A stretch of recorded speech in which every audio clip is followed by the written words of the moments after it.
Hey, what's up, guys? How's everybody doing today? So we got another Netflix movie out, and this one's called Sunday's Illness. And I believe it's primarily a Spanish film, but there's a lot of French in there as well. Either way, you're going to be reading some subtitles. And this is one of those movies that's very, slow, moody, introverted, but still kind of thoughtful and a little bit pretentious. But ultimately, at its core, it's still good. It's kind of like a fat goth kid, if you think about it. But anyway, the plot revolves around an adult woman who kind of seeks out her elderly mother who abandoned her at a very young age. And the mother kind of has her own life, but the daughter wants her to come live with her for 10 days. And you ultimately don't know why, because her reasoning isn't totally clear. And then it's basically a character study about a long-lost mother and daughter, but there's a little bit of contention. And I don't have too many negatives about the movie, really. One, any scenes that involve dancing just looked goofy, and two, there was one tiny aspect about the ending that I thought was a little unnecessary. And the movie does have a lot of slow moments, but it's ultimately not a negative in my opinion. But yeah, other than that, this is a pretty well-made movie. Whether or not well-made equals entertaining is a whole other argument. And it's like I said, the movie is kind of slow and moody, and realistically, you probably could have shaved a good maybe 10 to 15 minutes off of it. And that's coming from me, even somebody who actually enjoys movies that are slower. Because realistically, a 2-minute shot of the mother just kind of walking around on the front lawn,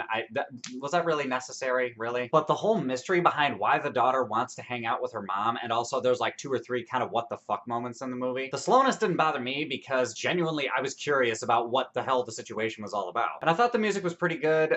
The acting, I can't really comment because I don't speak the languages very well, but I felt the emotion on their faces, and that's about all I can tell you. And I did like the ending, but again, just one little aspect I just thought was unnecessary, and I was just kind of like, why? But the culmination of the entire story was well written. But I also feel like there's a couple deeper themes in the movie that I kind of missed just from like random symbolism on screen, which ultimately I don't mind because it gets you to think about a movie and it's like more engaging that way. And lastly, I gotta throw out some respect to this movie because there are some very, very long shots in this movie. Like honestly, there are several like really long takes without any cuts that are like maybe like 5+ minutes long, and that's really fucking hard to do. That being said, now you all know why I use jump cuts. You guessed it, I'm lazy as shit. But anyway, guys, overall, I thought it was a pretty good movie. It could have used a little bit more entertainment value and could have been a little bit tighter though. So I think for a score, I'm gonna give it a 7.8 out of 10. I don't know if I would actively watch it again, like go out of my way to see it. But if I'm hanging out with somebody and they suggest we watch it, I'm gonna be like, you know what? Fuck it, let's watch it one more time. But anyway, guys, those are my thoughts. What are your thoughts? Have you heard of this movie? Have you seen it? Hop in the comments. Let me know what's up. Other than that, if you like this review, give me a like, subscribe, do all that other bullshit, and I will catch you guys later.